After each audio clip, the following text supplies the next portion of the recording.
have been working on my cars and I'm one full length behind, but I had some personal family stuff come up, so I'm like not really stressing that. I know that I'll catch up, but my full length score did decrease, Mhm. but I think it's because I was really anxious to take it because I like think I put a lot of pressure on myself to try to like break 500 by now. Mhm. But I think what I need to do is for cars, like I feel like I have like a map of how to like read the passage, map it out, understand it. But for like Chem Phys, for example, and B&B, like I think it might be helpful if like we did like a passage from each section together and then I could kind of learn how to like read it. Because right now I feel like I've been trying different things. Like I read on, or maybe it's wrong because I went on Reddit, but I went on Reddit and I was like, how can I improve my Chem Phys? Some people say not to read the passage, and then I tried that and that didn't really work. And then I tried like skimming and that didn't really work. But I feel like I just need like kind of like to understand how to read the passage and then like apply what I'm doing on Anki because I feel like things click as I review, but for some reason when I'm in the moment and I'm doing it, it doesn't. And I started doing more of I finished my section bank. I'm doing UWorld and now I'm doing UWorld time so that I can get used to like being under like pressure, I guess. And that's kind of where I'm at. Got it. And you've taken a couple of the blueprint tests, I think, right? I've taken two, if I'm being Oh, honest. I took got the it, got first one and then I took the diagnostic and then I missed the one from last week because of my family circumstances. And then when we texted and you said not to do one, I didn't do the third. So in the spreadsheet, are these in the FLs tab? Are these the ones that? Yeah, I did the diagnostic because I figured I might as well use that if I have it. And I put that into my sheet, I think. Yeah. And then what I did for this one is instead, I'd feel like the spreadsheet, I don't know if there's like a way that it's supposed to work for me or not, but when I did it for the first blueprint one, like I understood, but I feel like it's easier for me to like write things instead of type them because then I remember them better. So for this one, I like hand wrote everything on my iPad. I can upload the sheets to this if you think that's better. So But you, did you input the blueprint full length two into the FLs? I see just I, I diagnostic one. yeah, I took the diagnostic last time instead of the full length two because I think I was anxious, so I didn't want to use full length two yet. Which maybe that was a bad decision, but I've been feeling like really anxious to take my tests. Totally, yeah. So yeah, I think so that's why I told you let's meet first before we do some of those other tests. Yeah. Now, So have I you? guess I'm a little behind in terms of taking full lengths, but I'm just like, I feel like super anxious Yeah, no, taking. that's fine. That's fine. So, and you finished reviewing the blueprint ones? Yeah, I reviewed them all in full. I did the blind review and like I like went over everything and like I had questions on full length one still that I made a note of that I was hoping we could do today. And I think they were all from Chem Phys. Got it.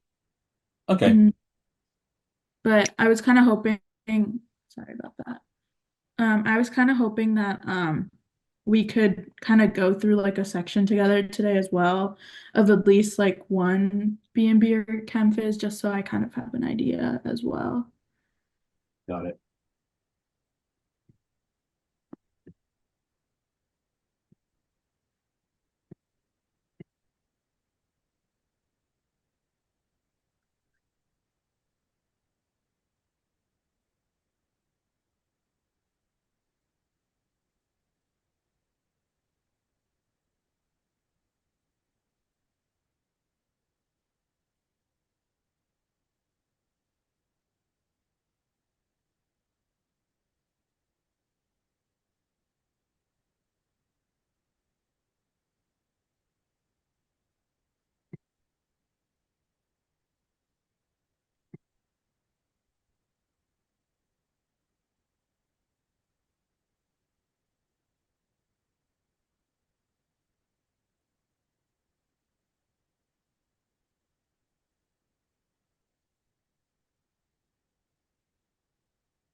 Oh, and then I think I texted you a couple of my maps in the past.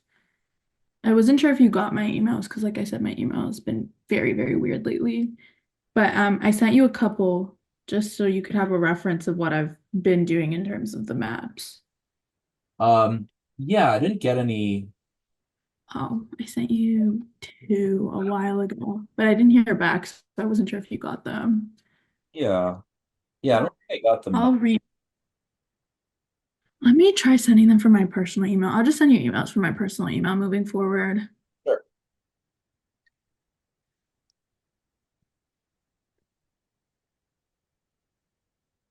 Or I can send them after this meeting if you think that'd be better.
So, oh yeah, I got one of them.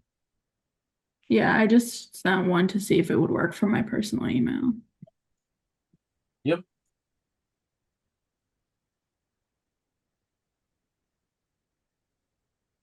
All right. So you want to go over like a science passage together, right? Mhm. Okay.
So are you trying to find a?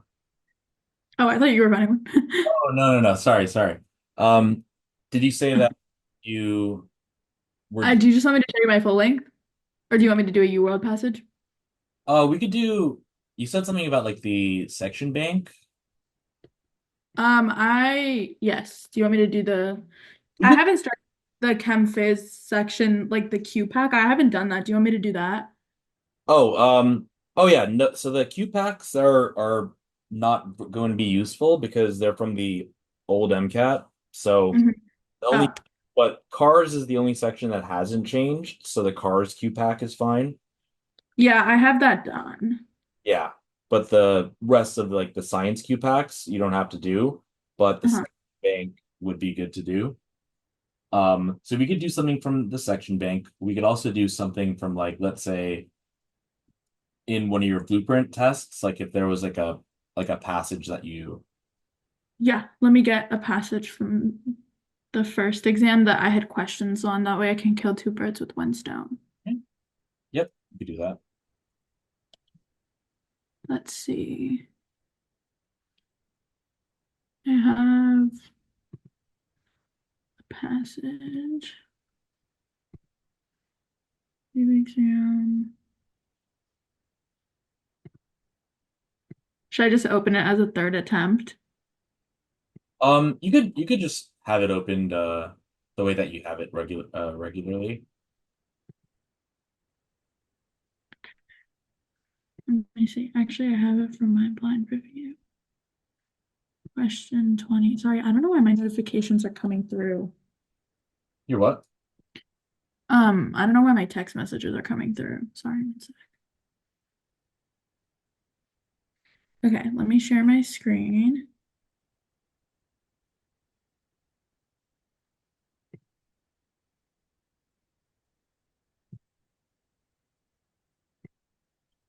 Um, this was one that I was like really struggling with. But I think I struggled with it because it was really math heavy. Hmm. So maybe that's why. So I don't know if you want to do this one, and then there was another one that I had questions on still. 44. I also had questions on this. Oh, this is a standalone. But I guess we could do any really. I guess this passage was the one that I really struggled with Yeah. because So I missed a lot. yeah, so this one's a pretty tough passage, like, you know, by anyone's standard. So may not be the best to do in terms of like, because like the stuff that I can show you about about like how to approach a passage. Yeah. Do you think this one would be better? So is this one that you had a lot of trouble with? I think this one I missed a lot on. It seems this one right here, 6 through 9, because I redid a lot of them.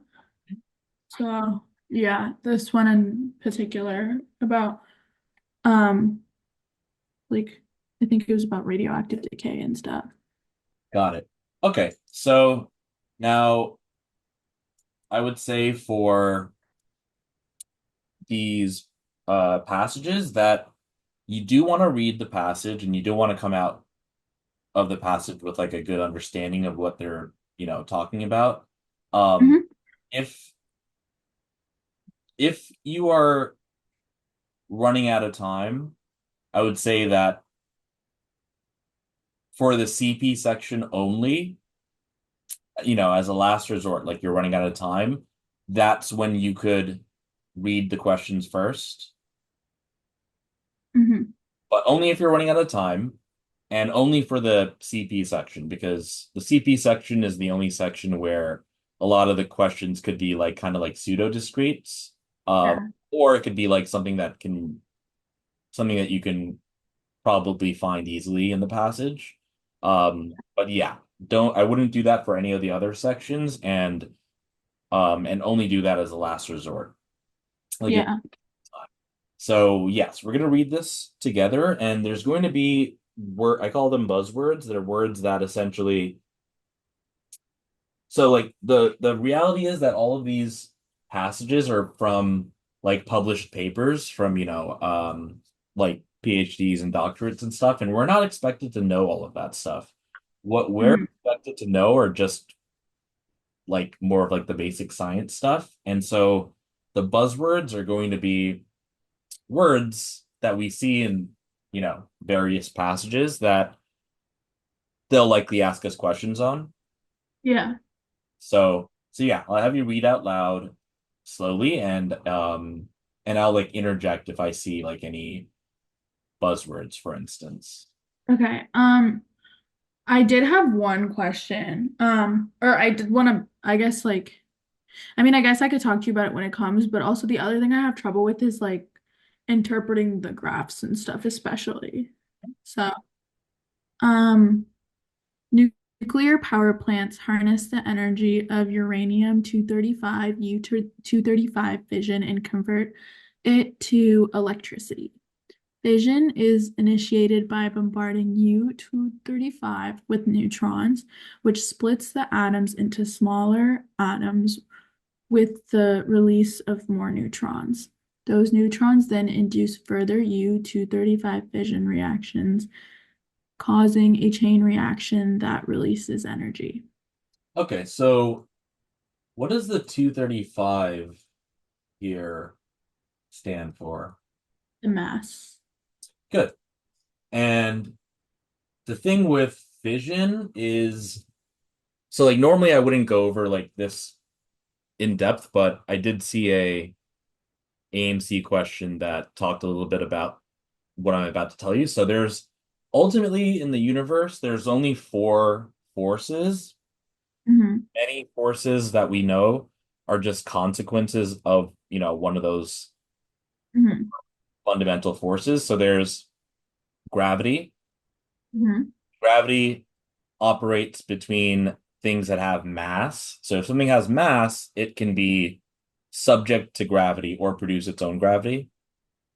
mhm, And then you have electrostatics, which is kind of connected to magnetism. So electromagnetic force will be your other force. mhm, Those are the predominant ones that we deal with. Um, mhm, so like for instance, if so the Earth is the gravity on Earth is pulling everything down towards the center of the Earth. But why mhm. why aren't we getting pulled down to the center of the Earth? Because there's a like opposing force with it as well, right? Like What's two, opposing force? like we have like gravity's pushing down on us, but then we're also exerting a force right back up. So what is the Normal force.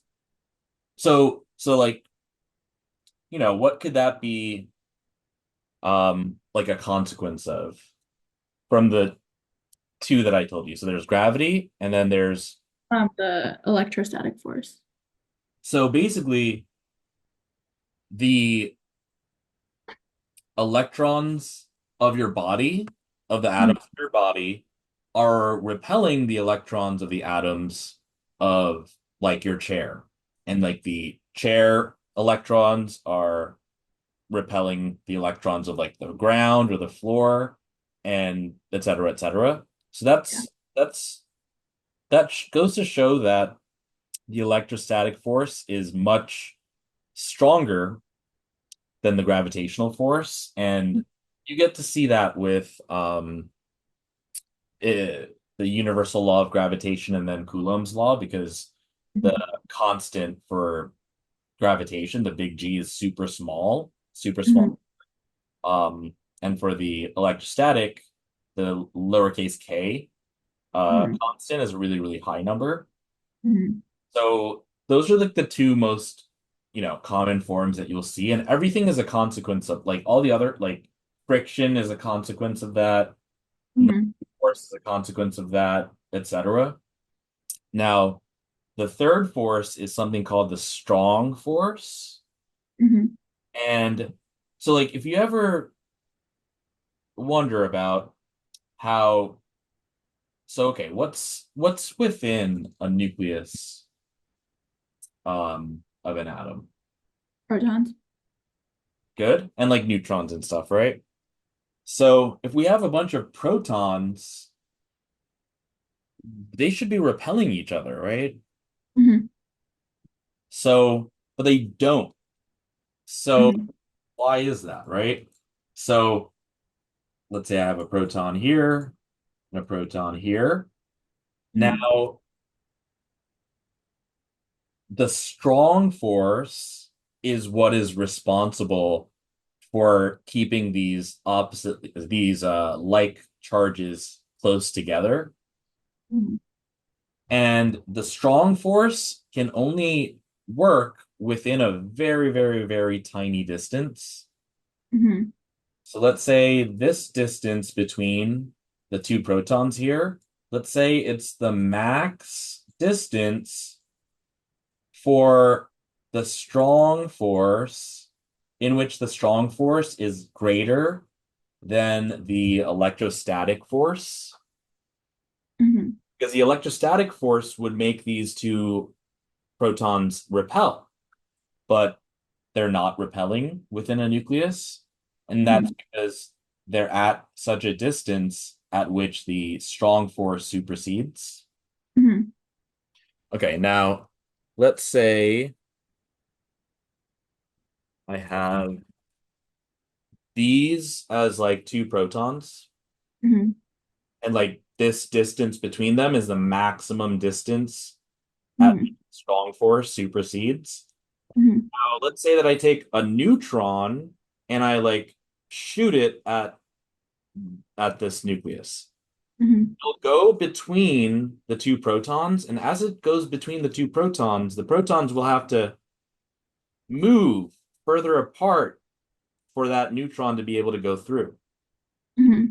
And so if this is the maximum distance here, right? When we Hmm. the neutron here, it's gonna push these past that maximum distance. Hmm. And past that maximum distance, the electrostatic force supersedes the strong force. Hmm. So if you have now this as the distance, this is now where the electrostatic force is greater than the strong force. Hmm. And that's going to cause repulsion. So the Hmm. protons shoot outwards.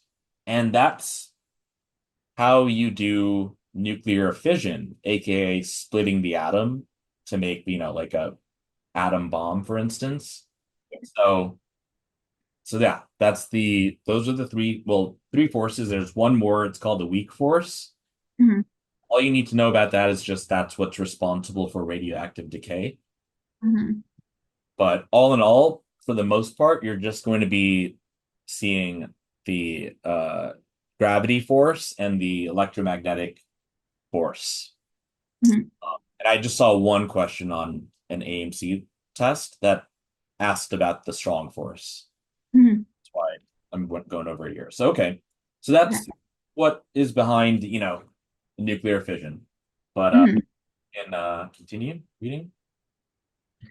In 2011, power systems at the Fukushima Daiichi Daiichi nuclear power plant in Japan were disabled by a tsunami, causing radiation and unstable isotopes that undergo decay, called radionuclides, to be released into the environment. In Fukushima, there was concern about the effect of radiation and radionuclide contamination on human, animals, and plant life. Nuclear radiation can damage DNA, induce cancer, and cause cell death. Scientists investigated two examples of DNA damage believed to be caused by the accident, one in Japanese fir trees and one in humans. Okay.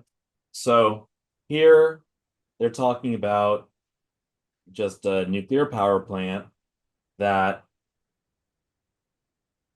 got, messed up by like a tsunami and that it released radiation and unstable isotopes that undergo decay. So that's radioactive decay. Mhm. Um, and they, I guess, okay, and they're saying that the radiation can cause damage to DNA, causing cancer as well as cell death. And Mhm. they investigated, like, I guess, DNA damage in trees and then in humans. So, Mhm. yeah. Researchers noticed that Japanese fir trees near the nuclear power plant, NPP, had a higher rate of morphological defects than those in uncontaminated areas, including deletion of the leader shoot in buds produced after the accident. This led to concern about the release of radionuclide I-131, an isotope with a half-life of 8 days that undergoes beta minus decay following by gamma emission. Because of the body concentrates because the body concentrates iodine in the thyroid. Exposure to its radioactive isotopes can cause thyroid cancer in humans. All right. So now we're given a an example of a type of radioactive decay. And how are you Mhm. with, knowing the different types of radioactive decay? Like, I just went over that because I actually had a UWorld question on it yesterday. So I reviewed all of them and I feel like I understand kind of like the pattern of like, okay, like alpha is -4, -2, and then like I kind of feel like I have like a general understanding like gamma emission, nothing really happens to the numbers, but like it involves a photon and things like that. Like I feel like I kind of have it down, but like in terms of answering questions, like I feel like I just need to see a couple more and kind of see how my application is. yeah, so you can have a beta particle that could be, so like it'll have a mass of 0 and Mhm, have a charge of -1. And this is just your beta minus particle, which is really just an electron. mhm, You could also have a beta plus particle, which is essentially just think of it as a positively charged electron. mhm, Like an electron, it has no mass in that but it has an opposite charge, and that's called a positron. mhm, There's also an alpha particle, which has a mass of 4 mhm, and a charge of +2. mhm, You can think of that as not helium, but a helium nucleus. mhm, Because the reason it's not helium is because helium includes the two electrons as well, which makes it a neutral, molecule or mhm. atom. But an alpha particle is still positively charged. So it's just a helium nucleus. I think I learned that wrong. I think I taught it to myself wrong because I thought it was -2. Oh yeah. It'll be positive. Um, and then there's gamma, which since it's a type of light, like and light itself is electromagnetic radiation, and that's just all light. It doesn't even have to be bad, like, it's still technically called that. Mhm, Uh, but a gamma ray is the most dangerous type of light because it's light that has the highest energy, highest frequency, shortest wavelength. And mhm, so for these particles, essentially, um, depending on what type of decay something undergoes, you'll mhm, have you'll have like the parent atom, and then mhm, it'll like an arrow, and then it'll be the daughter nuclide, mhm, and whatever that decay product is. mhm, So, for instance, here they're saying that there's the radionuclide I-131 mhm, with a half-life of 8 days, and it undergoes beta minus decay followed by gamma emission. So mhm, what we could do is we can write out the beta minus decay to figure out what it turns into after it undergoes that. mhm, Then it'll be gamma emission, but that won't be too important in terms of what we write out as the radioactive decay process because gamma having, a charge of 0, a mass of 0 isn't going to really change the identity mhm, of that atom that undergoes the decay. So, mhm, okay. And then they say that, okay, they're saying that the body concentrates iodine in the thyroid, mhm, um, that and that's why exposure to radioactive, isotopes of iodine, mhm, uh, will get concentrated in the thyroid and cause thyroid cancer. mhm, So, we could even probably do that. So, like, if you open up the periodic table, we could see, okay, iodine is here with an atomic, um, number of 53, Hmm. and let's say that we have the 131, and it undergoes this decay, it'll be whatever the decay product is plus a beta minus particle. So what do you think this what do you think that would turn into over here? It'll still Um, be 131, yeah. but what Um, yeah, so wouldn't it be this one right here? xenon? So xenon with 54. Uh-huh. Good. Good, good, good. So yeah, that's how you would do that. I mean, there could also be more than one beta decay, so it could turn into other stuff possibly, but that's basically how you do that. So it seems like you have a good idea of that. Okay, we could X out of this. Yeah. Okay. Um, To assess the possibility that I-131 contamination was the cause of leader shoot deletion and the onset of thyroid cancer, researchers measured average I-131 contamination levels in five areas, A through E, near the NPP, each of which covered 6 square miles with similar populations. They measured the average number of leader shoot deletions in the 2012 buds and the incidence of pediatric thyroid cancer cases in the area between 2012 and 2014. Their data is summarized in the table below. Okay. So we're saying here that like to invest or to if iodine 131 contamination was the cause of this thing called leader shoot deletions, which I guess is, on the tree. Mhm. Um, oh, and then also like how it can be the cause of thyroid cancer. They Mhm. measured the I-131 contamination levels in these five areas, A through E, that's near the NPP.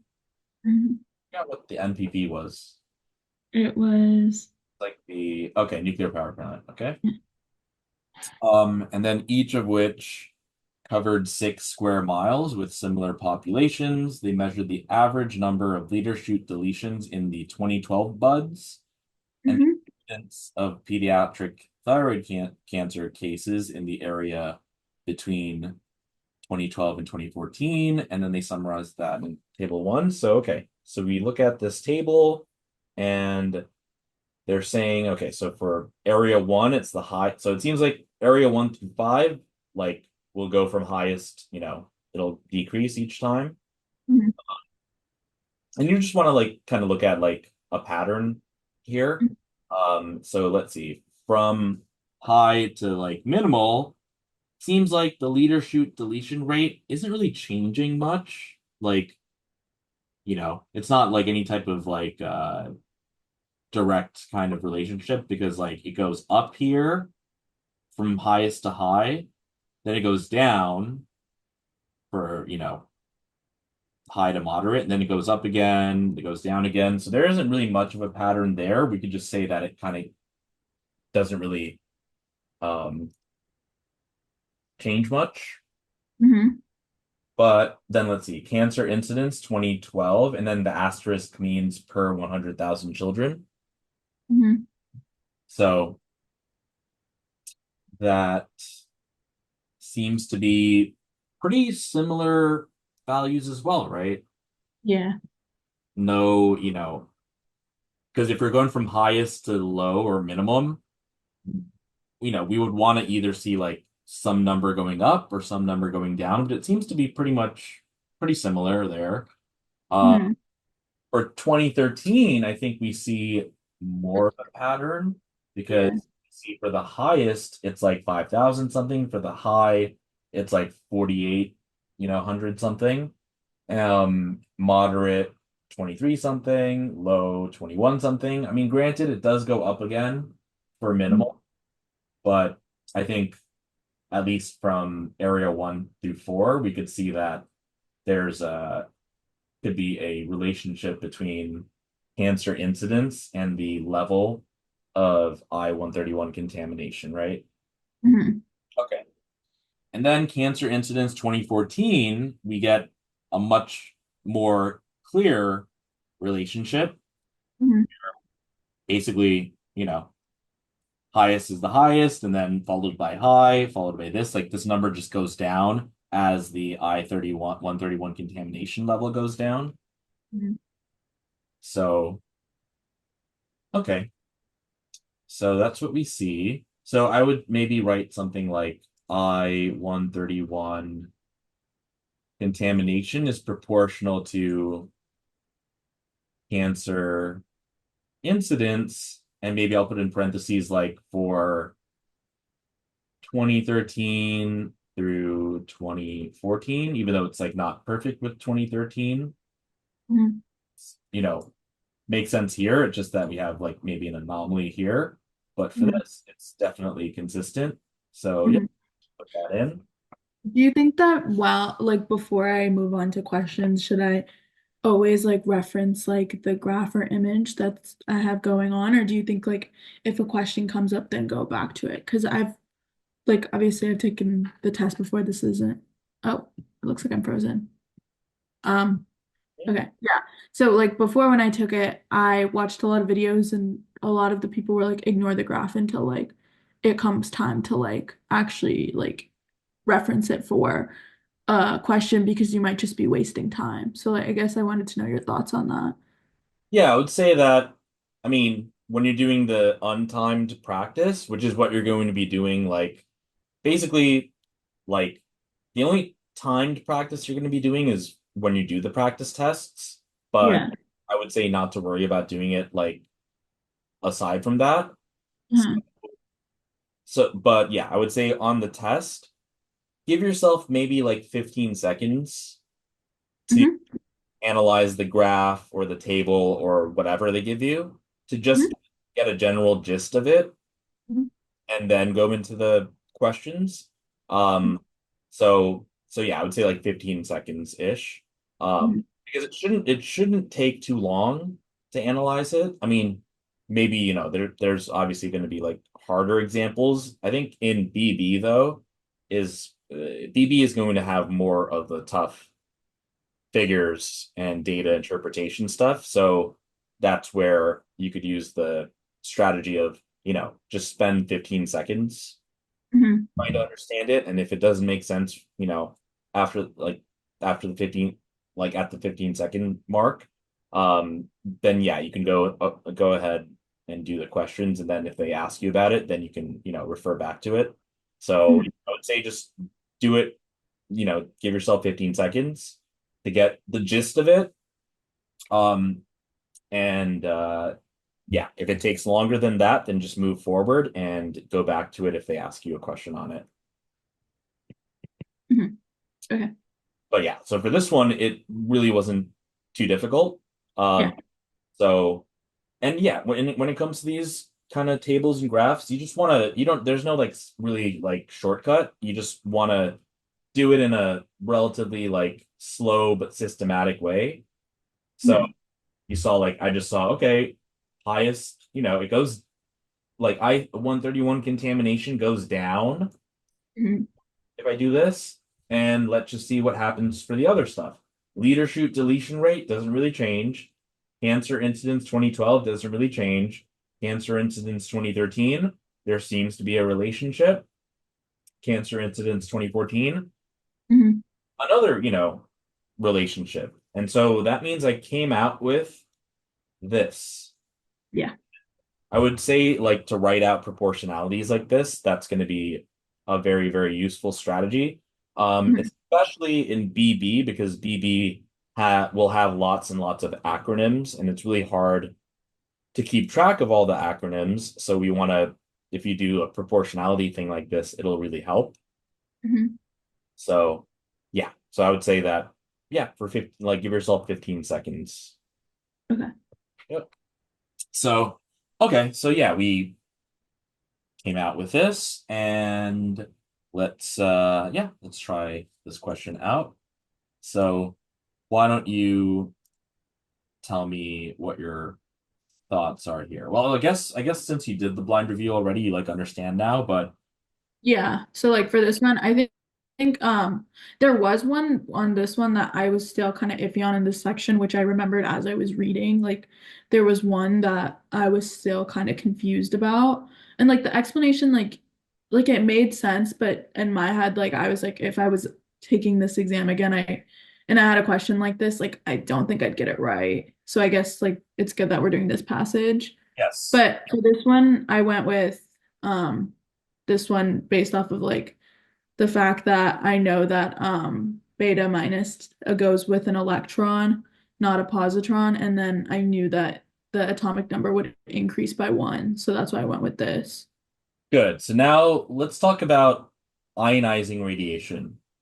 Yeah, because that's something I didn't know. I just went off of base, like I just used my knowledge that I had. Mhm.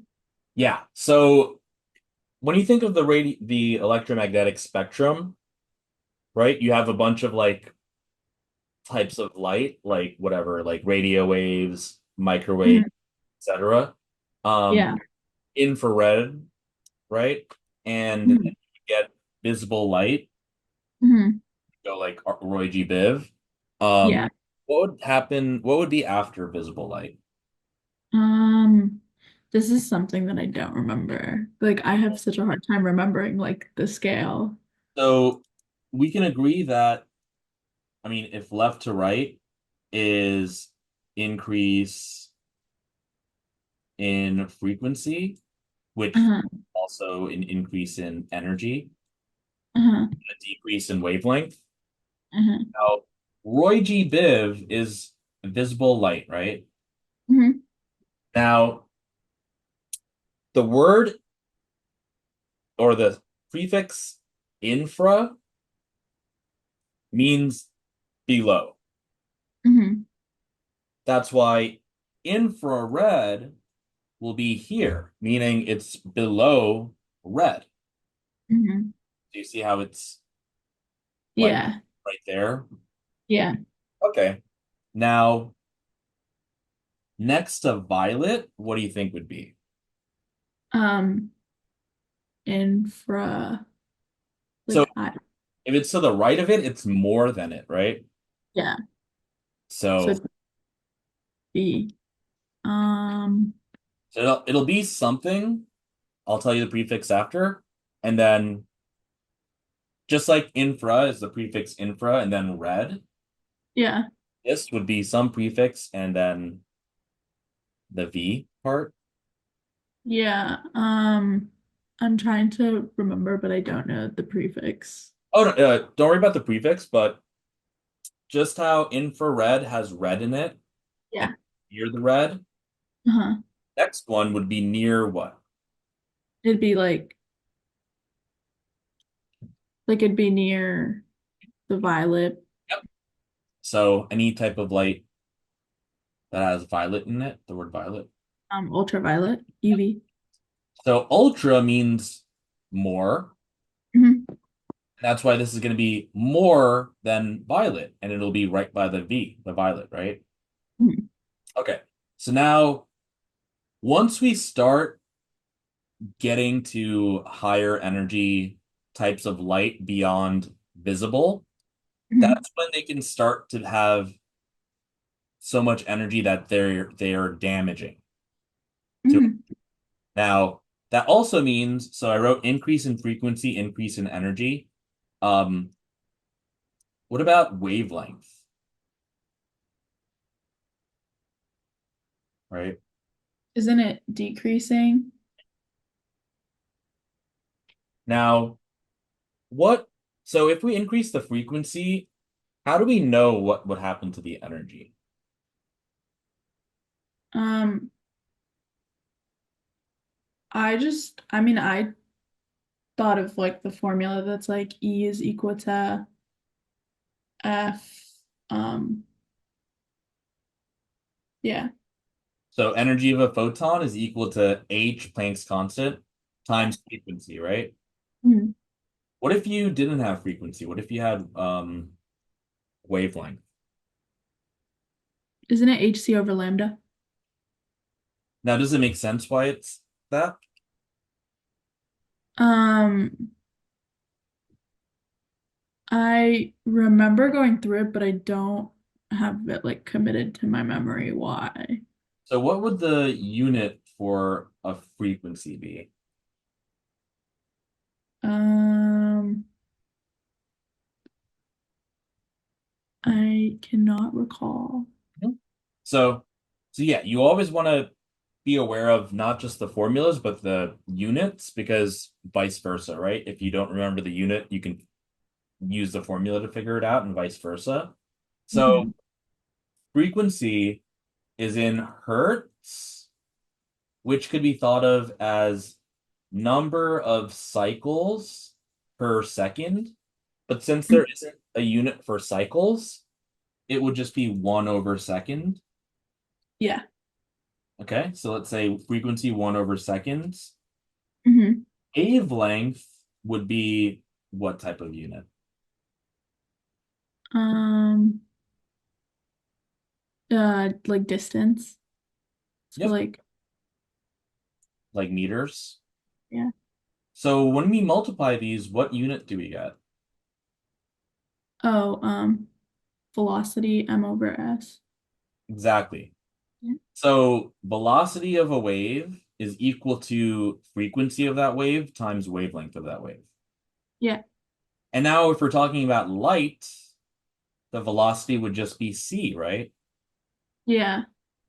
So if we had c is equal to frequency times wavelength, if we divide wavelength on both sides, we get c over wavelength is equal to frequency, right? Yeah. And that's why we can plug it in for this to Uh-huh. get our c over lambda. Yeah. Okay. So yeah, you want to be able to like, you know, kind of like figure stuff out based on The units as well. units and stuff. Yep. So Hmm. okay. Now yeah, so this shows that energy of a photon is proportional to frequency and Hmm. inversely proportional to wavelength, right? Hmm. So okay. So yeah, once you get to UVs, it starts becoming like energy level that is going to be harmful to us. Hmm. And also, the wavelength is going to get so small that it'll be on the same order of magnitude as our DNA. Hmm. And if a wavelength of something is similar in size to something, in our bodies, it can mess those things up. Hmm. So like UV radiation can cause thymine dimers, like in our DNA, it can make the thymine Hmm. like bind to another thymine, which would really kind of mess up the DNA. Hmm. So yeah, so UV starts to become dangerous. Then we just have X-ray. Hmm. Have you ever had an X-ray taken? Yeah, like years ago. What do they make you wear anything in particular? Uh, lead. Why do you think? To protect from like any sort of like light damage to anywhere else. So why do you think they use lead? Why wouldn't they use, let's say, like iron or something else? Or why not steel? Is it because like it will like repel the waves or like Well, that's what like, I just what property about it would let it do that? um is it because it is a I want to say it's because it's a transition metal. So let's see, right? So let's say that this, if I zoom in on, let's say, iron or steel or something, and Hmm. these are the distance between the atoms, Hmm. and let's say that this X-ray, it's going to have a very small wavelength. If the wavelength is really small, it can go through the spaces between the atoms of the metal or whatever, right? Yeah. Now, what if we had the atoms of the metal closer together. There's not enough space for it to pass. Correct. So what what property of something makes it so that, the atoms are closer together? The electronegativity, which is, I mean, I'm thinking about the electrons, I guess. Oh, just the atoms. Um, the Isn't it the Z affinity? Maybe Um, I'm wrong. just what about so just a physical thing? Oh, the radius. So it'll be the density, Oh. right? Mhm. Let's think about a different example. Let's think about, okay, what's the difference between, let's say, in water, you know, um, liquid water compared to like gaseous water? Hmm. What's like the major difference between the molecules? Like the dispersedness of the molecules. I mean, like how close they are together or how compact. Yep. The Because gas are like super far. yep, so the liquid is more dense. Hmm. That means the space between the atoms is smaller compared to the gas, which is less dense, which would mean the space between the molecules would be further apart. Hmm. So, yeah, if they're further apart, like in steel or iron or something like that, it's not going to be able to block the X-rays because the density isn't really that high, and that Hmm. means that it can just go in between, right? Hmm. But lead is very, very dense, which means the atoms are closer together and Uh, they're so close that the X-ray can't penetrate. uh, So that's why they make you wear that, like a lead vest. But also, that's also why X-rays are used because they go through our body, everything in our body except for our bones, mhm, which is why when you get an X-ray, it shows bone. It shows bone is white mhm, and the rest is black mhm, because if you imagine like the X-rays hit the bone and they don't go through. So that's mhm, just that kind of like empty space almost. mhm, And the rest of the black is like what it actually goes through. mhm, Okay.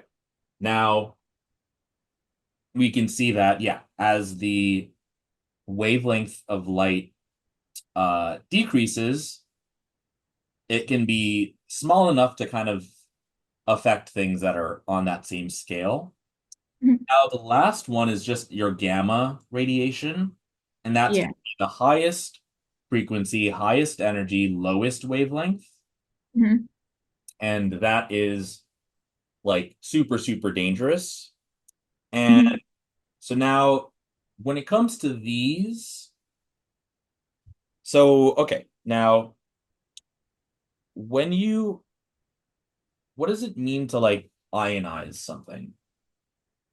Like in terms of ionization energy, it's like the ability of how easy it is to lose an electron. So you need to add energy to remove an electron, right? Yeah. Good. So now ionizing radiation is the type of radiation, and again, radiation, like when the average person thinks of radiation, they think of like, I guess the type that they're talking about here. Mhm, But the type that they're talking about here is radiation because of an actual atom of mhm, iodine.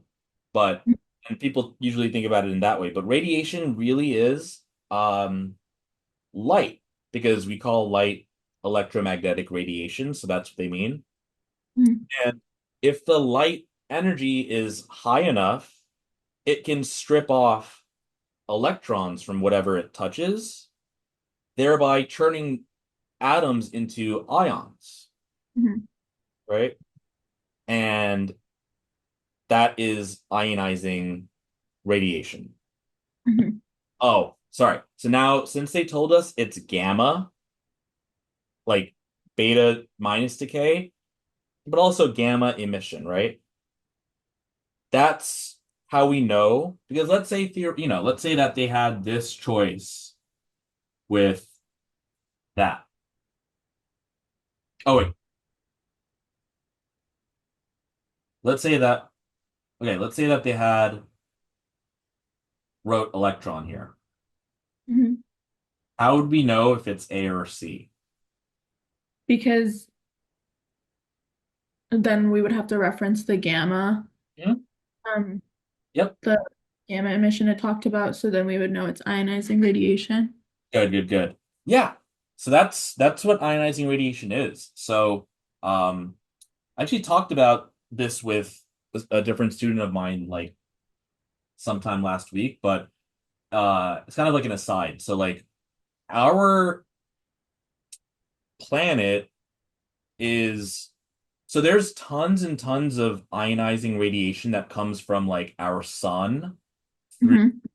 solar winds and also from like outer space, like cosmic rays and stuff that just shoot out all this really high energy um ionizing radiation. Hmm. But we're lucky that on Earth we have a an iron core Hmm. that moves and causes a magnetic field to happen. And so in terms of mag electromagnetism, um, any moving charge will produce a magnetic field. Hmm. So as the ionizing radiation, from like the sun and from outer space comes and kind of like hits the Earth, it'll ionize particles, giving us like protons, electrons, ions, all these different types of things. But since they're all subject to the forces of magnetism, our magnetic core, which produces a magnetic field for Earth, blocks out all this all this harmful ionizing radiation, and they actually get um, collected in this thing called here, let me show you.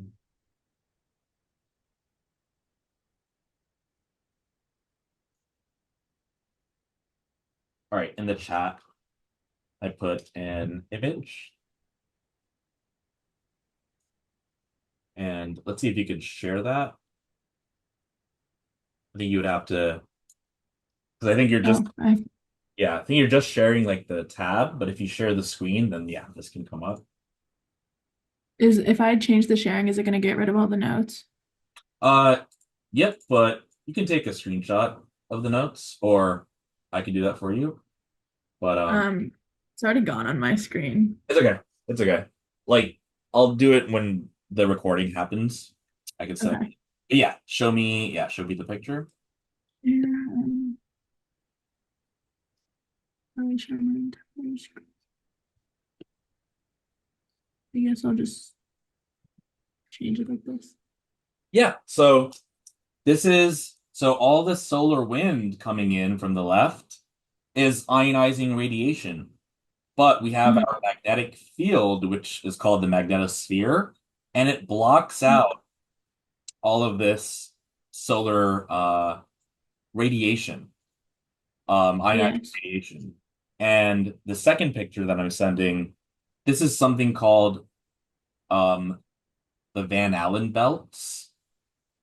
And that means that the particles, the ionizing radiation, like, yes, our magnetic field blocks them, but they do have to collect at some region, and they collect Yeah. at these called Van Allen belts. So, Uh-huh.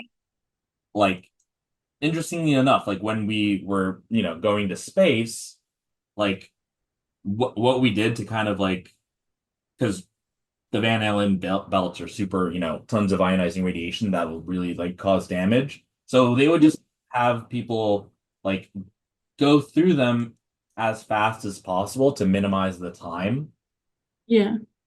spent. And then here's another image here.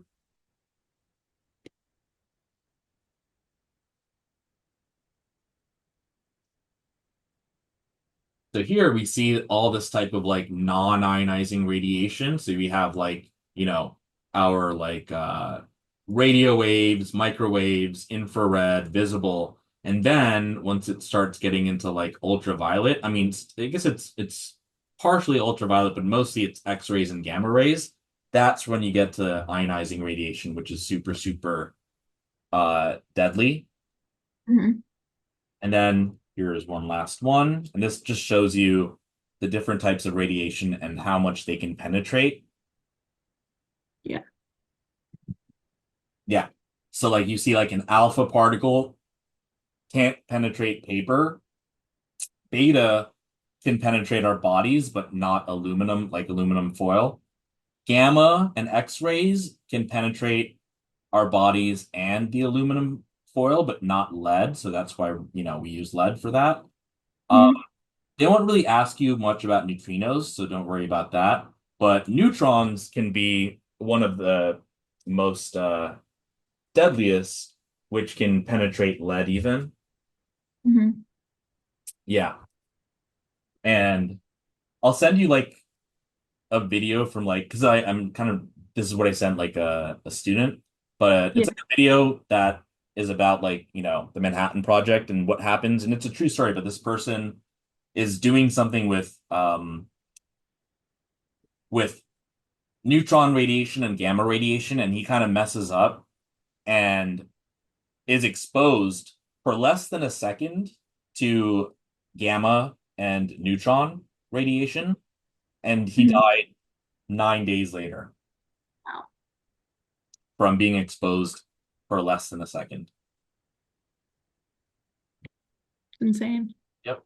So ionizing radiation is really, really high energy light, which Hmm. X-rays and gamma rays, and they are so high in energy that their energy is greater than ionization energy, and it causes, ions to form. Yeah. Yep. Okay. So there you go. Yeah, we can go back.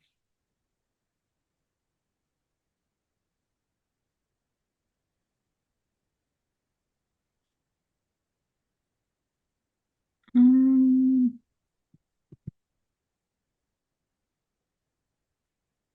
is it showing? Okay. So then I'm guessing non-ionizing radiation would just be on the opposite end of the spectrum. Yeah, I mean, it can include, it doesn't have to be all the way on the opposite, but it'll just be anything that isn't X rays or gamma rays. Hmm.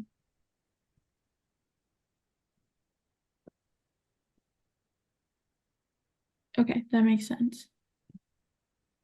Okay.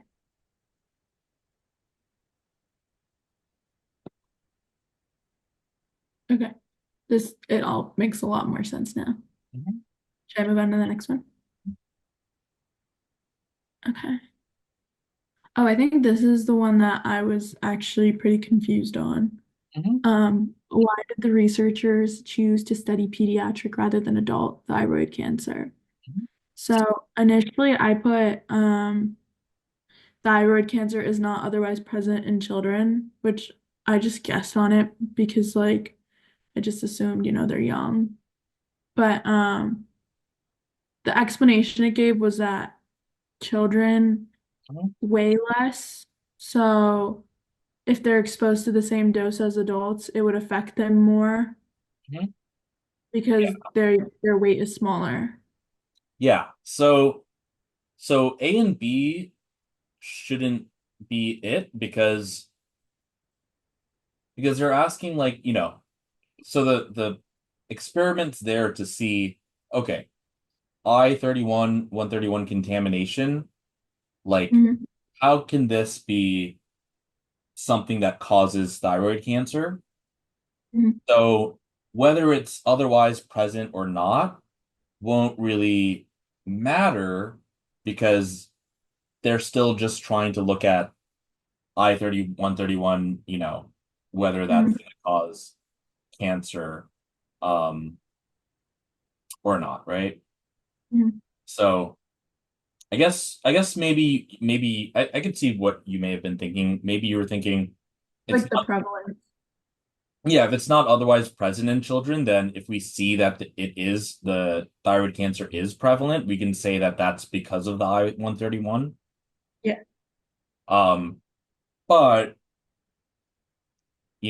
that requires us to make an assumption that it's not Mhm. otherwise present in children, and Mhm.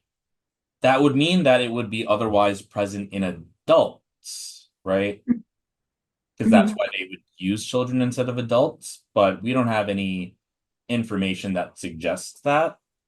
Yeah. So now there's something called, like the LD50. Have you ever heard of that? Yes, I have heard of LD50. So it's basically like the dose of something, like, so it's lethal dose 50. So it's like the dose of something that kills 50% of like whatever the population.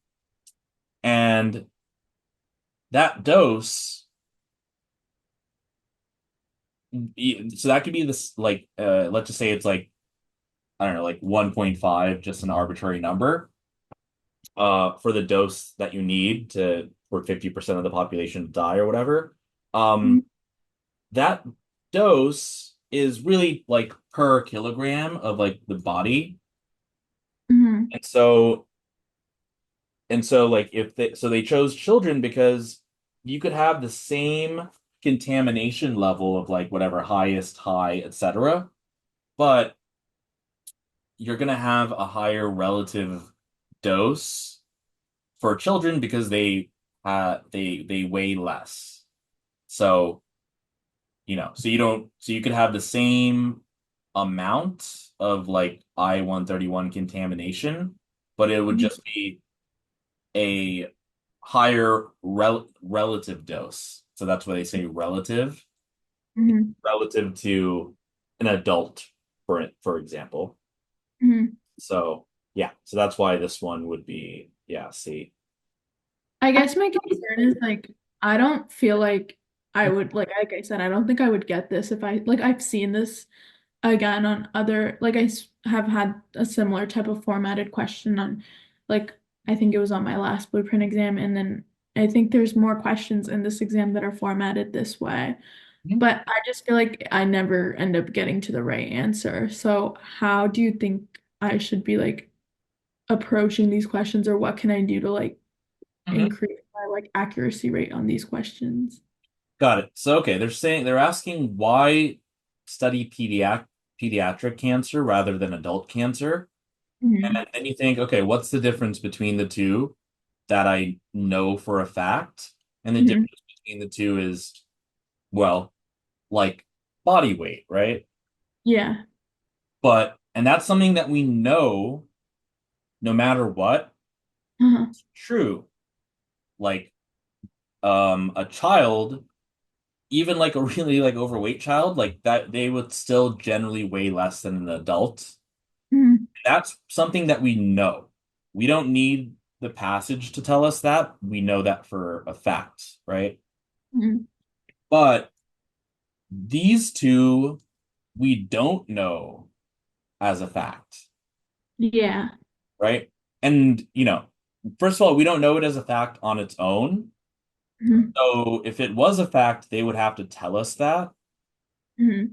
So, but C and D that talk about, the relative dose based on the difference in body weight, that we know as a fact, even without the passage telling us that.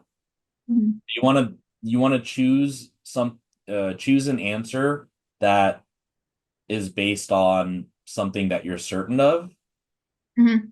rather than something that you're not certain of, because we don't know if thyroid cancer is otherwise, you know, oh yeah, this even says present. I mean, if it says like prevalent, Yeah.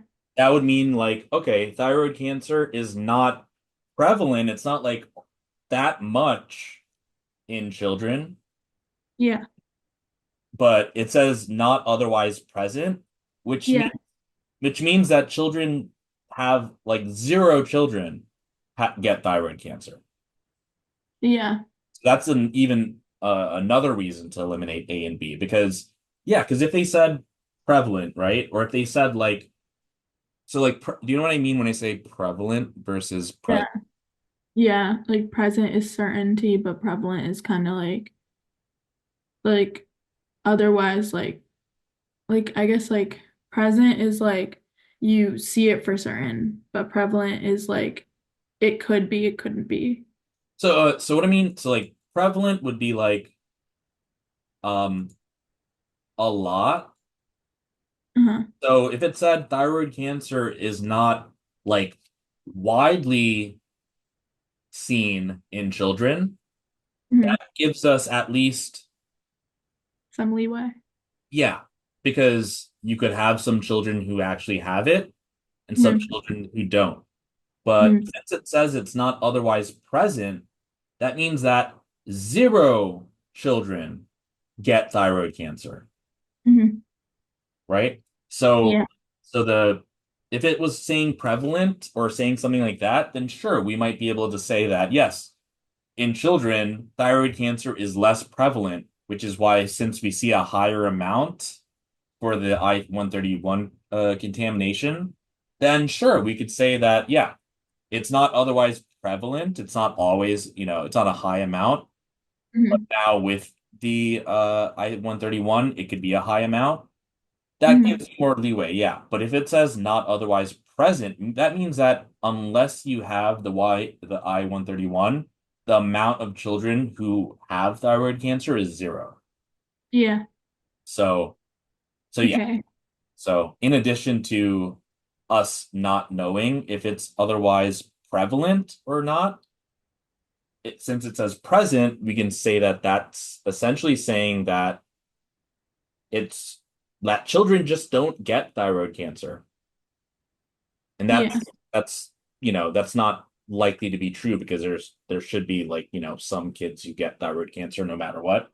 Yeah. So that could be another way of Kind answering of enough. this. Hmm. I see. This was another one I missed. Several families in area 4 and 5 who read the results of the study believe that their children do not have increased risk of developing thyroid cancer in the next decade. In this conclusion, is this inclusion reasonable? Okay. So before I had put C, um, because I just don't remember why I put C, if I'm being honest. Sure. So Um, several families in areas 4 and 5 who read the results of the study believe that their children do not have increased risk of developing thyroid cancer in the next decade. Okay. mhm, Is this conclusion reasonable? Okay. So for these types of questions or choices that have like no and then stuff after it and yes and stuff after it, I think it's always best to think more so about the stuff after it because whether it's yes or no, that depends on what they say, the reasoning behind it, which they say after the word yes or after the word no. So I would mhm, really just not concentrate on the no or the yes, but concentrate on the stuff after. So for A, it says the mutations caused by I-131 exposure may take more than 3 years to manifest as cancer. So, okay, let's see, right? So we have our table, and mhm, it seems like, okay, if we just take, let's say, highest over here, well, I guess we could take, okay, so they're talking about areas 4 and 5. But mhm, before we look at that, right, let's just take a look at highest for a sec. So we see mhm, that for the highest I-131 contamination, 2012, the cancer incidence is like 2,100.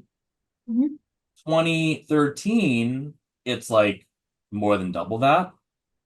And then 2014 is like 4 times the initial from 2012, right? mhm. So this shows you that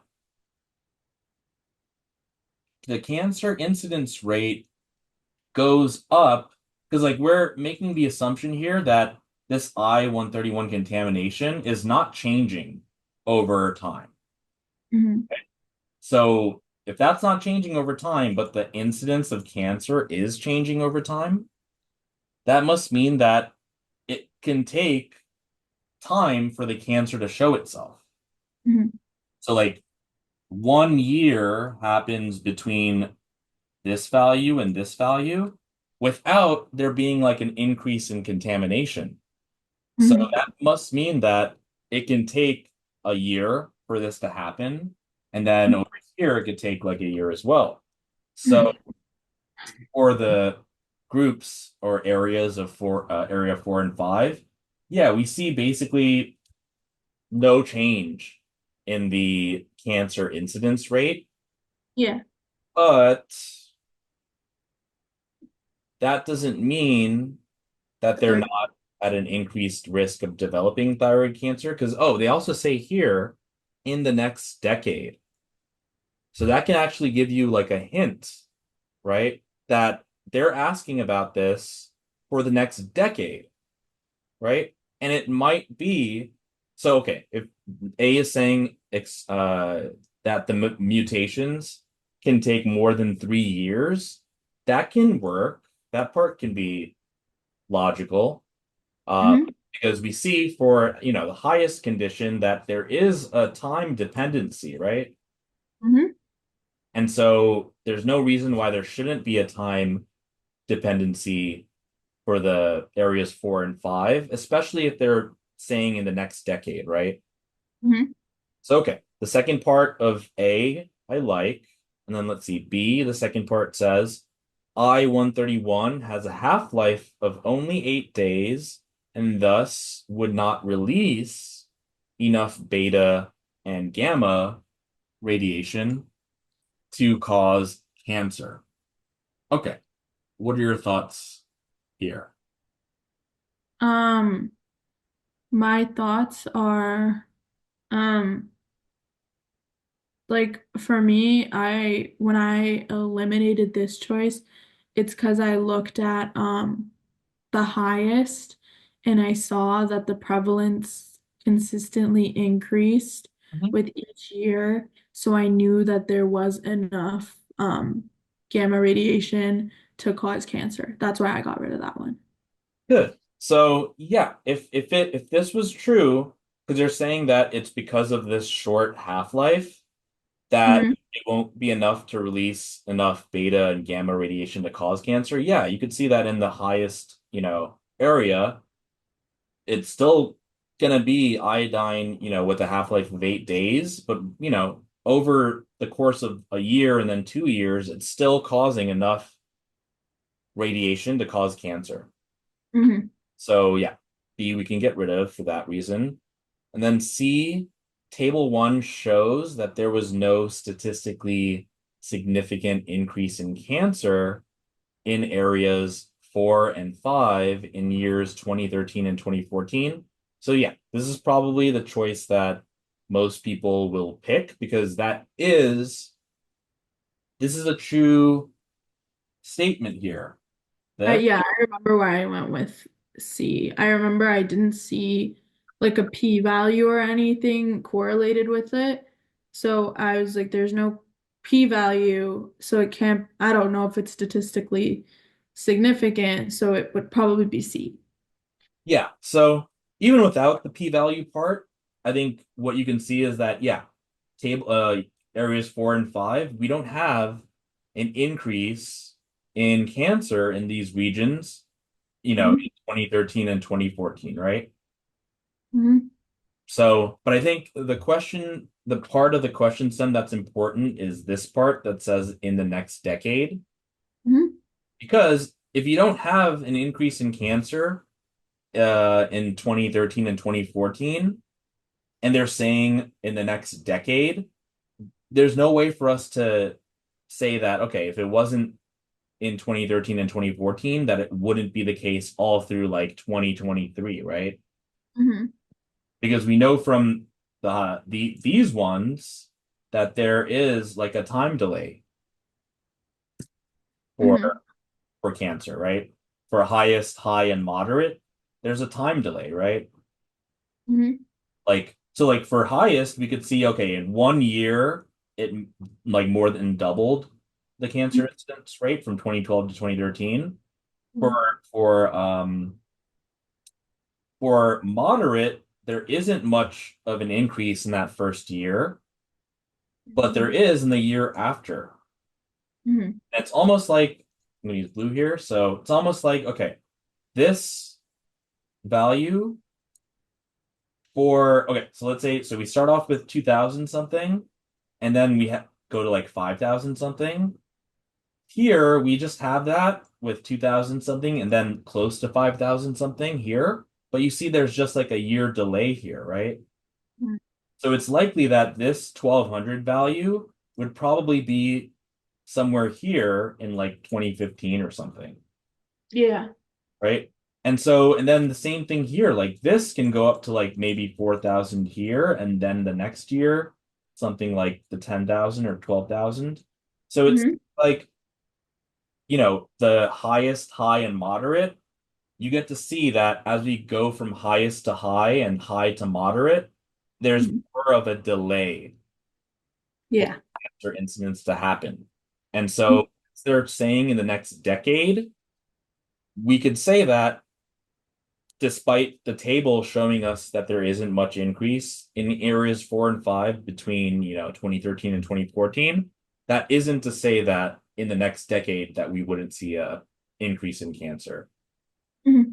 C has a true statement in it, but It's not it applicable questions yeah, then. it's not gonna be applicable for the next decade. Yeah. Um, then D, the leader shoot deletions was also unaffected at those contamination levels. Seems like that really hasn't been much affected for any of these, right? Like Mm-hmm. with highest, it's like 34. For minimal, it's even higher, right? So there Mm-hmm. isn't much of a difference in the leader shoot deletions. So Mm-hmm. we can't say that because it was unaffected that it won't cause cancer because it's unaffected here too, but we do see cancer is formed. Mm-hmm. I think the key here is that in the question stem, they're saying like increased risk of developing thyroid cancer in the next decade.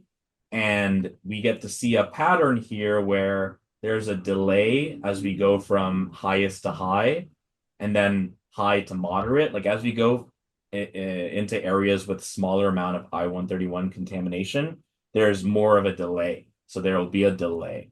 So yeah, it should Um, be A. Mhm. I have a question. Is it reasonable to just remove D because later shoots, like I removed it because I was like, it really has nothing to do with the cancer. Like they're two different things. Is that reasonable too? Or Um, because I just saw it and I was like, that really has nothing to do with like the thyroid cancer that's being discussed, other than the fact that they both are due to gamma mhm. emission. Yeah, yeah.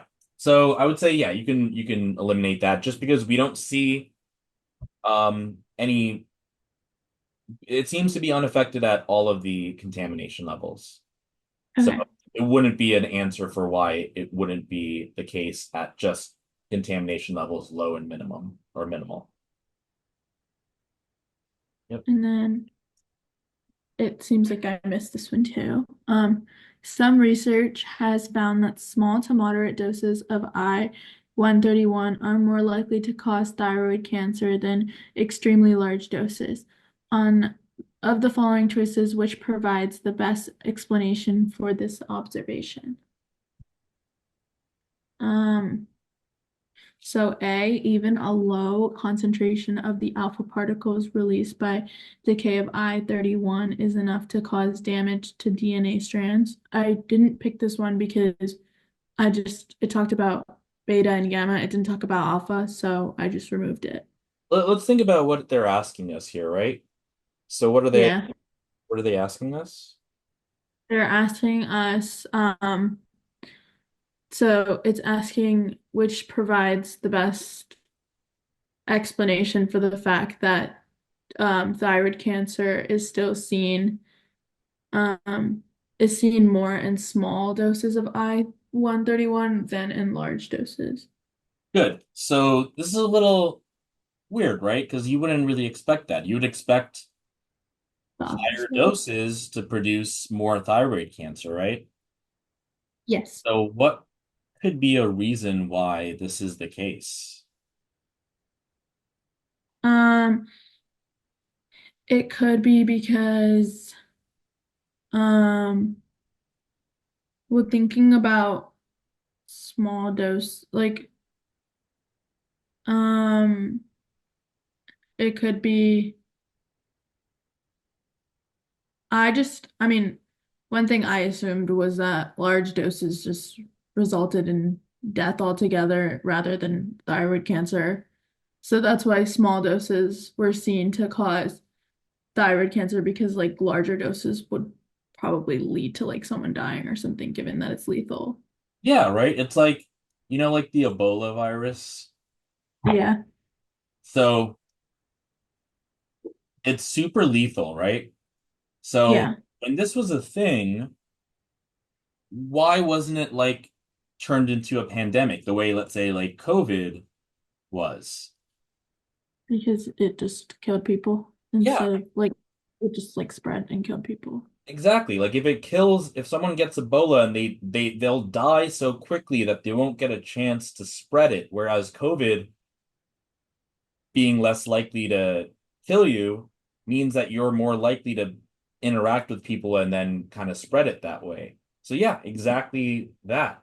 Because so A is saying even a low concentration, like let's forget about the alpha for a sec. Even a low concentration of whatever released by the decay is enough to cause DNA damage. That's saying you could still have damage at a low concentration, but that Mhm. should mean that at a higher concentration, you should have more damage, right? Because it's saying even a low concentration causes damage, right?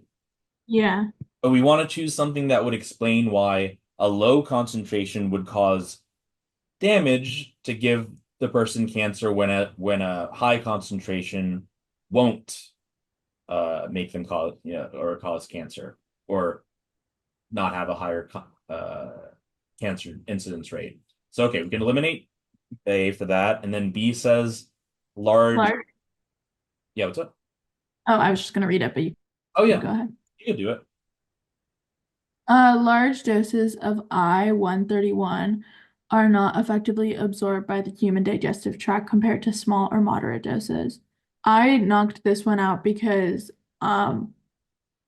like for me, I was like, first of all, I saw human digestive tract and then I removed it because that wasn't talked about. But I also know that like my toxic trait for the MCAT is that I just see that something's not talked about and then I'm like, okay, I'll just get rid of it right away.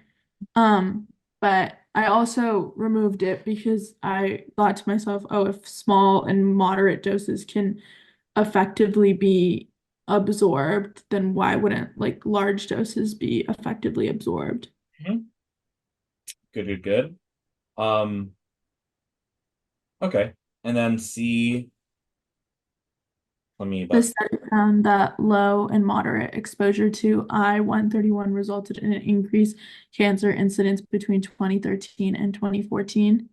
Um, when I saw that, um, I originally had chosen this one because I got the question wrong. Because I was like, oh, this is true. Like there was an increase in low to moderate. But as I was redoing the question, I realized like even though that's true, it's not really explaining why um like it's seen more in small to moderate doses rather than large. So the second time I did the blind review, I removed this one and then I ended up going with D, Yep. Yeah, because the which high. Yeah. yeah, I mean, yeah, I went with that because I was like, oh, small doses will damage DNA, but they won't kill the cells. That makes sense. Mhm. As to why it's seen more if assuming larger doses lead to like death. Mhm. Yeah. So like another thing that I can ask similarly is in World War One, they for the first like few years of it, they didn't have any like helmets. They just had like Hmm. cloth kind of, hats. But once they Hmm. started to implement helmets, the rate of injuries or like head injuries went up. Why do you think? Um, because the cloth was just causing death altogether, or like just like it was causing immense damage to the point that people were dying, versus with um the helmet, people were surviving, but they were having injuries. Exactly. So, yeah, perfect. So that's why it'll be D. It's like the high doses will kill the cells or the person, so they won't ever have the chance to develop cancer because they're just going to get killed right away. Mhm. Yep, there you go. That makes sense. And then I think that's the last one in this. So I guess finalizing on this, like we didn't highlight anything, and I've kind of followed like a pattern that I saw on YouTube where like I would highlight if I saw like the name of like an element or something, or like if I saw like I would highlight the main idea. So like I guess like in terms of like reading and things like that, like what do you suggest to do as I read other than just I guess we just read it straight through and then went on, but what do you suggest? Yeah, like this I guess wasn't like um an example of like I guess a passage that we would do a lot of the stuff that I talked about. Let's see if let's see. Oh yeah, I went with this one because I missed like every single one in this Yeah, yeah. passage. No, that makes sense. Um, But I guess if I flip through, this was one that you said was bad, not a good representation. Oh, like see, this has like my highlighting in it. Like I like highlight like a lot when I read. okay, this might be a good one then. So, let's see. Do you want me to remove all my highlighting? Um, let's go through the questions a bit. I just want to see. Okay. Um, I mean, I can also pull up another passage if you want. let's see if you could pull up maybe the section bank. Okay, let me log in really quickly. Sorry, I'm gonna enter my screen as I log in.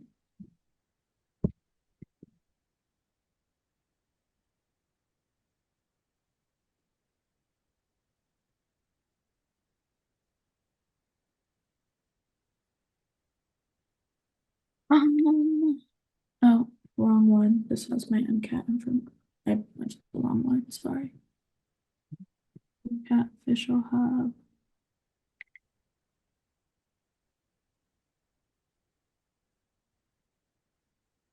section bank.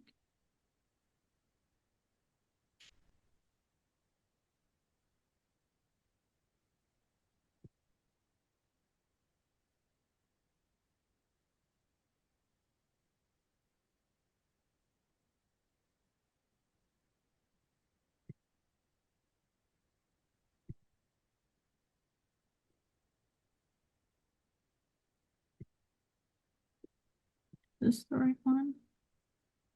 Oh, this is biology. That explains it. Chemistry. Okay. The biology one might be good. Better. Yeah, because it'll have a lot more of like the Would you say the highlighting, like how I approach both passages, would be the same? I could show you like because yeah, the strategies that I'll show you are going to be more prevalent for BB anyway. Yeah, So this is like with the Jack Weston extension. let's see if you can go to let's see. Let's look at the next one.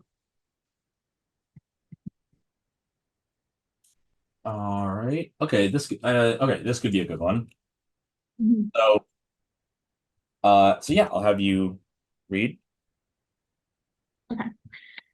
The human intestinal tract is inhabited by a diverse assortment of microorganisms known as microbiota. These microbial populations are increasingly implicated in the regulation of host metabolism and the development of obesity and diabetes. Okay. Should I keep going? The catabolism of dietary fiber by the gut microbiota results in the production of short chain fatty acids, SCFAs, such as butyrate and acetate, which are important energy sources for the host. Okay, SCFA, stop you there. So, okay, yeah, what's catabolism? um, kind of like metabolism breaks down, catabolism creates. So metabolism could be either, but Yeah.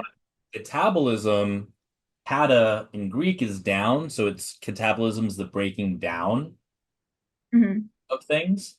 But the opposite would be anabolism or anabolic. That would be the building up of something. Hmm. So from Greek, kata means down, Greek ana means up. Hmm. So yeah, catabolism is going to be breaking down.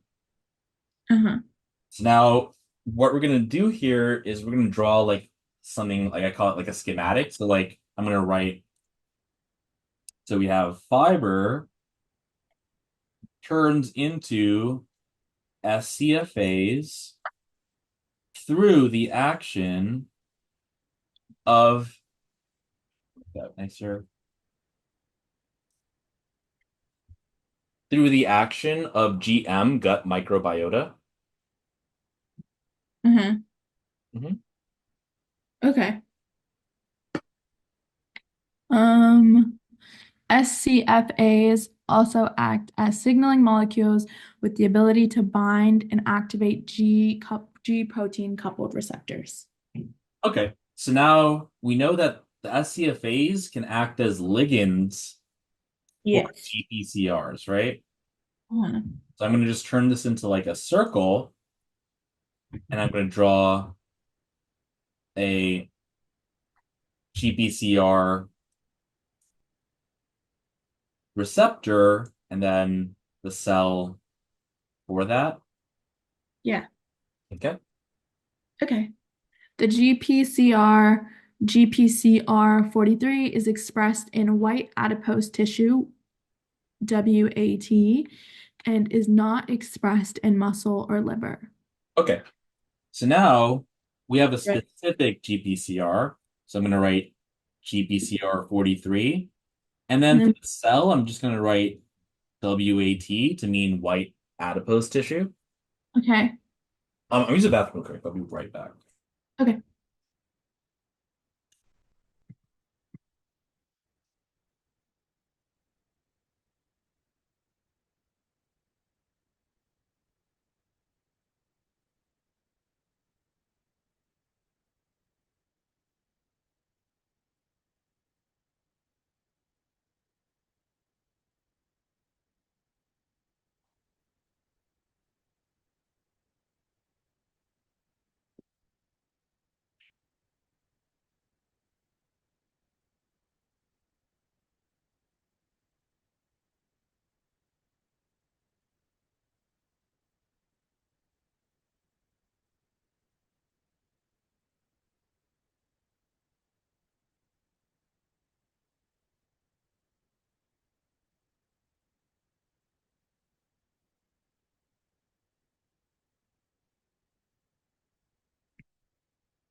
Okay. All right. I was right here. Research Researchers generated GPCR 43 deficient, so GPCR 43 mice, to analyze the contribution of GPCR 43 to energy regulation. Okay. Wild type WT and GPCR 43 mice were fed a standard diet, STD, or a high fat diet, HFD, and their body weight in grams was measured weekly for 16 weeks. Okay. And then we have figure one. So now, so for the figure, we want to read the caption first. So it says body weight of wild type, and so I'm just going to call the GPCR 43 minus minus mice mutants, but Mhm. these are mutants that don't have the GPCR 43, right? Yes. Okay. Fed a standard diet or a high fat diet for 16 weeks. And we see the x-axis here is the age or like the number of weeks, and the y-axis is the body weight.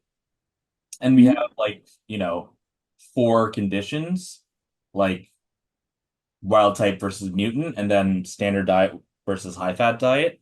And we're just going to do a slow systematic approach here. So first if we want to figure out the effect of diet, we would want to compare just like wild type to wild type or mutant to mutant. But if you want to Mhm. see the difference between mutant and wild type, we would compare those, but keep the diet part the same, right? Mhm.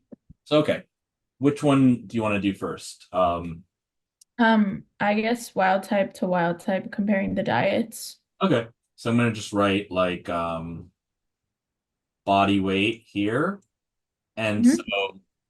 you said keeping Have- the diet. Okay, the diet. So yeah, so let's see. So okay, let's do wild type standard compared to wild type high fat diet, which is Uh, larger. so which is larger, the high fat diet.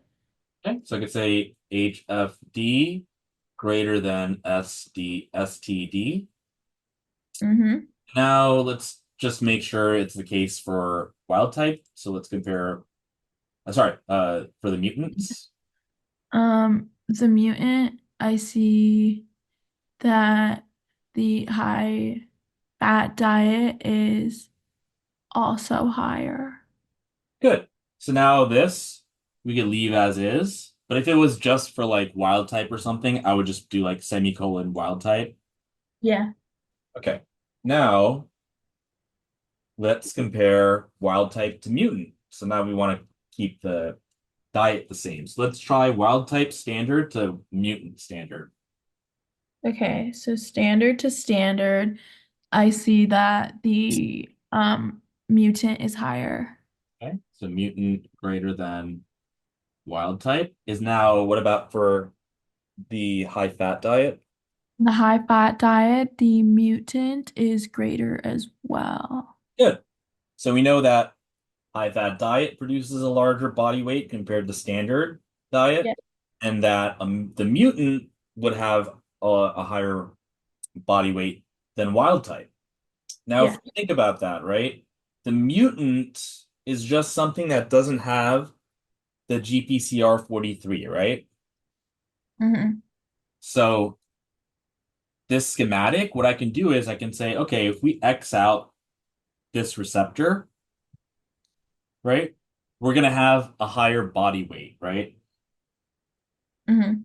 So that must mean that the SCFAs need to bind to GPCR 43 in order to keep body weight down. Hmm. But if it doesn't bind to GPCR 43, like in the case of the mutant, which doesn't have GPCR 43, the body weight goes up. Okay. So we need the SCFAs to bind to the GPCR 43 in order to keep body weight down. Okay. Yes. Makes sense. Okay. Now, let me ask you this. Yes. What if we had GPCR 43, but we didn't have these? There would be nothing to bind to, so it would be as if you would have the same increase in body weight. Yep. Right? Because we There's need, no binding. yep, yep. Okay, cool. All right. You can continue reading. Next, researchers examined the relationship between GPCR43 function and insulin sensitivity. Adipocytes from wild type and mutant Watts were incubated in the presence and absence of both insulin and acetate, and the uptake of radioactive glucose was measured. Figure 2. Okay. Now, Mhm. yeah, I want to read the caption. So it says uptake of radioactive glucose in wild type and mutant adipocytes in the presence and absence of both insulin and acetate.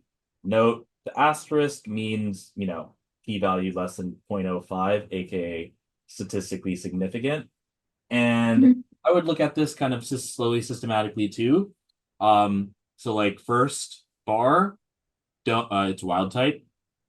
We don't have insulin, we don't have acetate. The amount of radioactive glucose is this amount. If we add acetate, doesn't change, right? Mhm. Then for the mutant, we have some amount without insulin or acetate, and then you have acetate, also doesn't change. Mhm. All right. Now with the wild type, if we have insulin but no acetate, Mhm. we see a change, right? We have a higher amount of radioactive glucose uptake, right? Mhm. Good. So I can write then, um, I could write, yeah, insulin is proportional. So this is the other Proportional strategy, study. the proportionality. Mhm. So yeah, would be proportional to glucose uptake. And Uh-huh. like if this was only true for wild type, I would write wild type. If it's true for Mhm. both, I won't write anything. But right now, I'm going to leave it like that for now. So now the next bar we see is wild type insulin and acetate. What do we see Yes. there? Um, so wild type insulin and acetate. Um, so for the acetate, um, you'd look where it's present.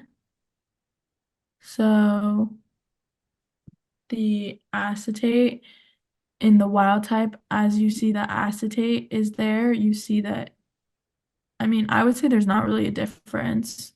Hmm.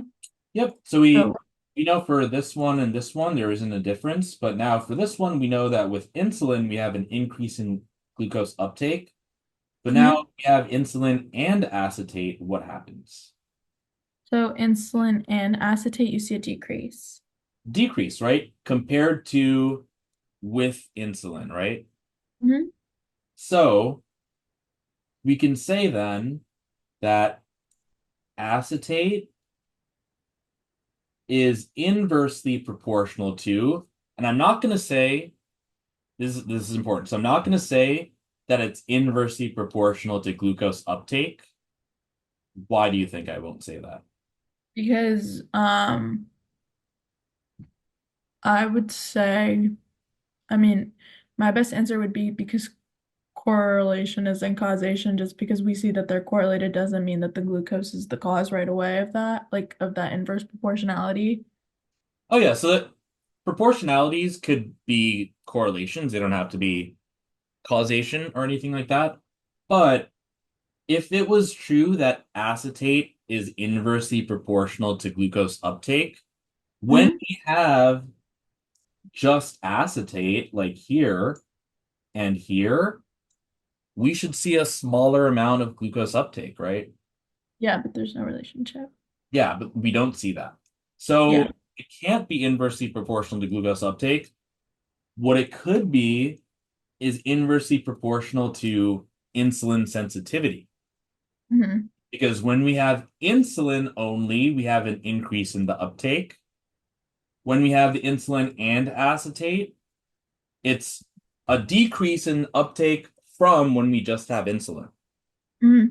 It's not itself producing a smaller amount of uptake. So I would Mhm. make it inversely proportional to insulin sensitivity. Mhm. Okay, good.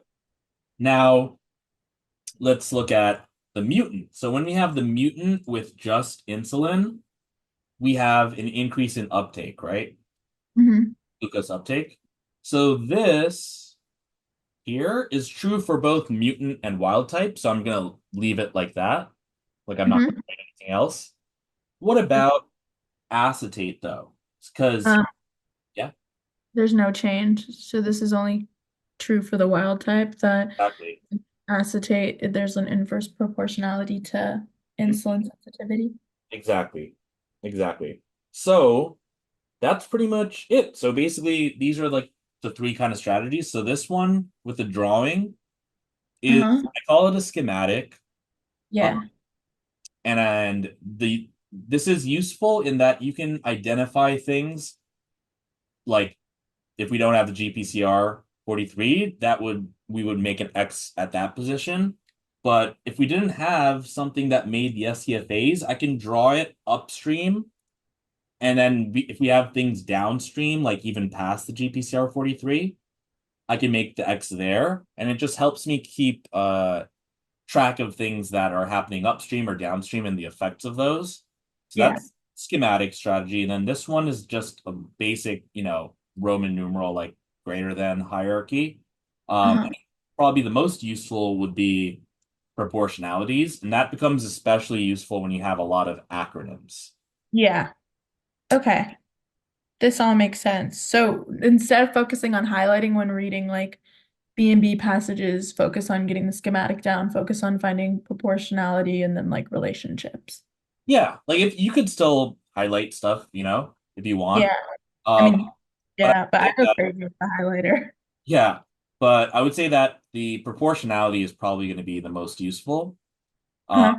but yeah, for this one we had kind of like both.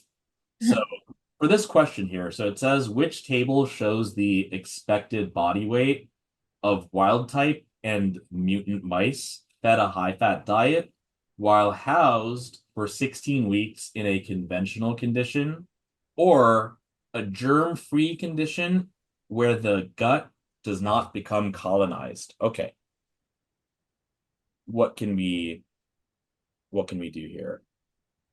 So, um, we would, for this one, I would refer back to the body weight table that we have, like this right here. And, um, so would conventional condition, like when it says that, does it mean like in relation to like I guess I get like confused when it says like conventional versus germ-free. That's like one thing I was confused about when doing the section B. So, okay, let's think about what this can mean, right? Hmm. What can that mean? So I took it as conventional was like it's like all your regular microbe, like because it talked about the microbial, like the microorganisms. I assumed that it was all the normal organisms are present and germ-free. It's some are present, but like not like the infiltrative germ ones. That's what I took it as. So it says germ-free where the gut does not become colonized. Yeah. And what's the thing that turns fiber into SCFAs? Um, the the what is it? The gut microbia. Right? So that's gut microbiota. That means, germs essentially, or, bacteria that's in the gut. So if the gut does not become colonized, right, is there any gut microbiota there? No. Good. So now we can cross out this, right? Yeah. Which means, are we making SCFAs? No, that means higher body weight. Yeah. And is it higher body weight? So for the for the wild type, it'll be a higher body weight, right? Yeah. What about So Oh, you want to go to the mutant next? The mutant, wouldn't it already have a higher body weight anyway because you got rid of the GPCR 43, which means you can't do it anyway? Like you can't convert the SCFAs. Yep. So both will be higher body weight? Well, for the mutant one, as you said, we don't have any of the GPCR 43s anyway. Uh-huh. So if we don't have the receptor, should it matter if we have or don't have the SCFAs? No. Good. So what we Uh, should see then is for the wild type, germ-free should be a higher body weight. mhm. But for the mutant, whether it's conventional or germ-free doesn't make a difference. It's going to be like a similar amount. Okay. So then as I look for this one, the conventional is lower, so we eliminate that. And then it's lower again here. The only one where it's higher is down. I mean, it's not really significantly higher here, so this one would probably be the best answer. Well, for the wild type germ-free, is that going to be a higher body weight or a lower body weight? Um, for the germ-free, it would be higher. Hmm. Oh, sorry. So I did that backwards. So higher, like 58. This one's not really different. Hmm. So it would probably be this one because this one's not really different. Yeah, so this one, the wild type isn't very different, but you see a decrease for the mutant, right? Uh-huh. And we want like the opposite of that, right?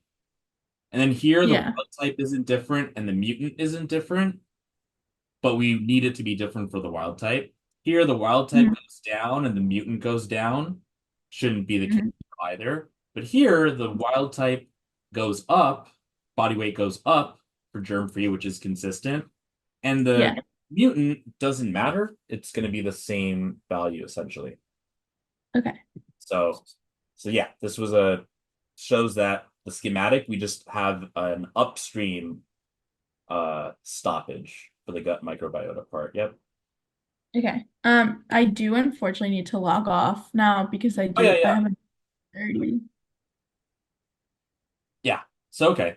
Um, do you want me to put you in for next time, or do you want to do that? I think I'm on the schedule for next Monday.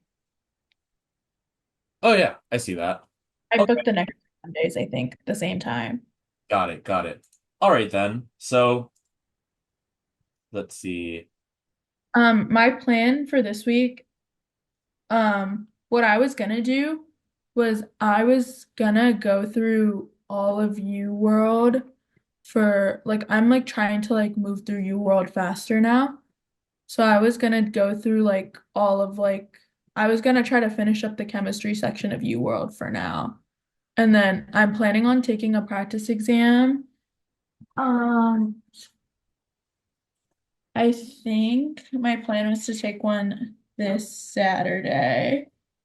So have you for the section bank, have you done that in the past before? Yeah, I already finished the section bank, but I did it like the way that my section bank I didn't do that well, if I'm being honest. Got it. So, but based off of the way we did it today and knowing how to read and like analyzing it, I kind of want to redo it just so that way I can get familiar with drawing schematics, finding relationships. But I don't know if that's a good idea or not. Because in UWorld, I feel like I don't have to draw that many schematics. Hmm. Okay. I would say maybe do like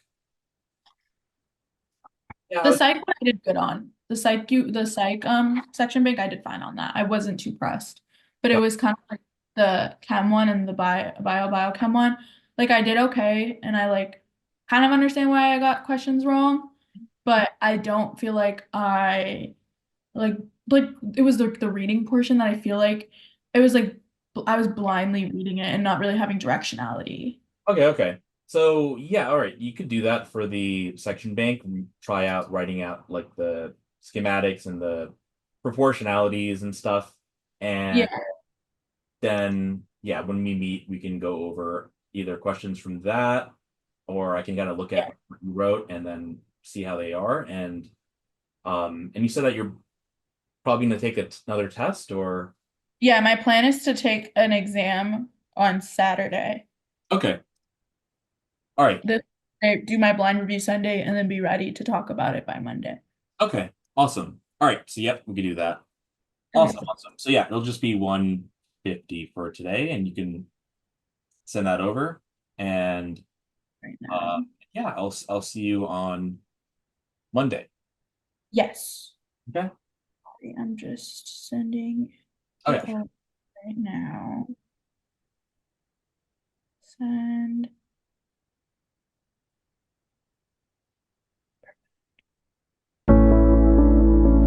Okay. I just sent.